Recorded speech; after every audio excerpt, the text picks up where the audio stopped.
Dignity and development of Bihar के channel के माध्यम से आप सभी का स्वागत करते हैं। लेकिन आज जो है एक अहम मुद्दा है, देश के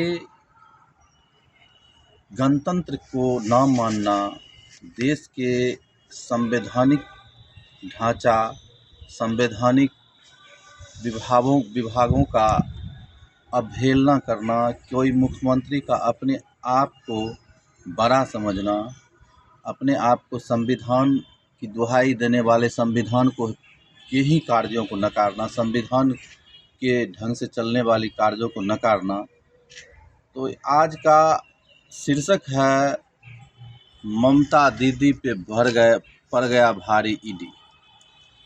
तो ममता दीदी जी जो है बड़े संघर्ष से उपजी हुई नेता थी। हम जानते हैं ममता बनर्जी कौन थी, कि बंगाल में शासन था कम्युनिस्ट पार्टी का। कम्युनिस्ट के ज्योति बसु थे, शासन चला, बुद्धदेव भट्टाचार्य जी आए। ममता बनर्जी ज्योति बसु के समय से ही खिलाफ थी, लेकिन ममता बनर्जी परिवर्तन नारा लेके आई कि परिवर्तन, बंगाल में परिवर्तन। लेकिन ममता जी बंगाल में क्या परिवर्तन होगा, ममता जी में ही परिवर्तन आ गया। जिस कम्युनिस्ट के खिलाफ उन्होंने नारा बुलंद किया था कि कम्युनिस्ट सरकार जो है वह जुल्म कर रही है, कम्युनिस्ट मनमानी कर रही है, रंगदारी कर रही है, आज उनसे भारी उनका टीएमसी का गुंडा जो है आज बंगाल में भारी पड़ गया। जिस बंगाल को वह बचाने की बात कर रही थी, वही बंगाल में आज आग लग रहा है। जिस बंगाल में परिवारवाद के खिलाफ आना चाहती थी, जिस बंगाल में कम्युनिस्ट ने कभी परिवारवाद नहीं किया, आपने परिवारवाद किया है। जिस बंगाल की बात आप कर रहे हैं, जहां आपने संघर्ष किया था बंगाल में कि बंगाल में बांग्लादेशी घुसपैठी नहीं अंदर आए, आज वही बांग्लादेशी घुसपैठी आपके वोट बैंक बने हुए हैं। आप तुष्टीकरण की नीति अपनाकर, धार्मिक सद्भाव बिगाड़कर सत्ता में बने रहना चाहती है।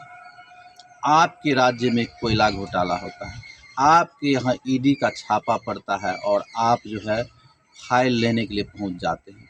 आप अपने मुख्यमंत्री पद का प्रशासन का दुरुपयोग करके ज़बरदस्त ईडी का प्रतिरोध करते हुए फाइल को ले लेती है।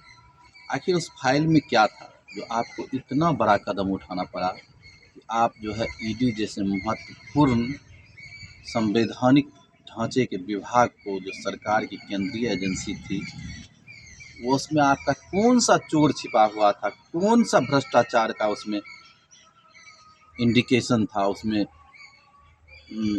साक्ष्य था, जिसके कारण आपको खुद जाना पड़ा और अपने चहेते आदमी को बचाने के लिए आप खुद संवैधानिक पदों का दुरुपयोग कर रही हैं। आप ममता बनर्जी ये बताइए, आपके बंगाल में आप मुख्यमंत्री बने, एक महिला मुख्यमंत्री हैं, आज महिलाएं असुरक्षित हैं, हिंदू की बहु बेटियां असुरक्षित है।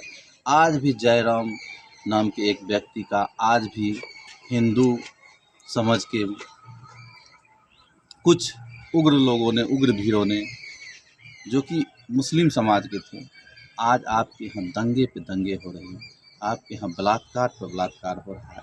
बड़े शर्म की बात है कि एक महिला मुख्यमंत्री होने के बावजूद आपके राज्य में सबसे अधिक बलात्कार कांड हो रहा है, रेप हो रहे हैं, बच्चियों को नहीं बख्शा जा रहा है, यहाँ तक कि युवाओं का चलना मुश्किल है। बंगाल में हमने देखा कि बोरी में लड़कियों को बंद करके बेहोश करके छोड़ दिया जाता है। आज जो है हम यह पूछते हैं कि आज कहाँ गई कांग्रेस की सरकार, आज कहाँ गई टीएमसी की वो मानसिकता जो देश को बदलने की बात करते थे। आज मैं यह पूछना चाहता हूँ, आपके इस देश के नुमाइंदों से, आप क्यों चुप हैं? हिंदुओं पर अत्याचार हो रहा है। आज मैं पूछना चाहता हूँ कि आपके क्षेत्र में राष्ट्रपति शासन क्यों नहीं लगे? आपको क्यों नहीं बंगाल की जनता बेदखल करे? आपको देश के जनगण मन अधिनायकवाद आप खुद करते हैं, आप सिर्फ एक स्टेटवाद को चलाना चाहते हैं, लेकिन आप जो है इस जन मन का महत्व नहीं देते हैं, गणतंत्र का विरोध करते हैं। ऐसी सरकार को, ऐसे तानाशाही सरकार आपकी बन चुकी है ममता दीदी, कि आप जो है दीदी के नाम पर आप जो है एक कलंक है। दीदी शब्द एक अपने आप में बहुत बड़ा शब्द है, लेकिन आपके शासनकाल में आज बहु बेटियां रही दीदियों की सुरक्षा, बहनों की सुरक्षा पर प्रहार हो रहा है। ममता जी, आपसे अनुरोध है कि या तो शासन की सत्ता को छोड़ दे, या शासन का दुरुपयोग करना छोड़ दे, या राजनीति से बाहर हो जाए, और या आप जो परिवर्तन का लहर लेके आए थे, आप अपने देश में फिर देशभक्ति भावनाओं को जगाए। आपको जनता ने देशभक्ति के लिए चुना था। हाँ, शरणार्थियों को जरूर शरण मिलनी चाहिए, शरणार्थियों की, क्योंकि शरणार्थी जो थे वो भारत के ही थे। अगर शरणार्थियों को किसी देश से भगाया जाता है तो वो कहाँ शरण लेंगे, क्योंकि घर का लोग अगर कहीं चले जाए और उसको अगर भगाया जाएगा तो भारत ही आएगा। लेकिन घुसपैठियों के लिए भारत में कोई जगह नहीं है। ममता जी, आपके इस कृत्य का हम पुरजोर भारतवासी, बिहारवासी विरोध करते हैं, और आगे से आपको ईडी जैसे या कोई भी संवैधानिक या सुप्रीम कोर्ट की अवमानना आपका नहीं चलेगा।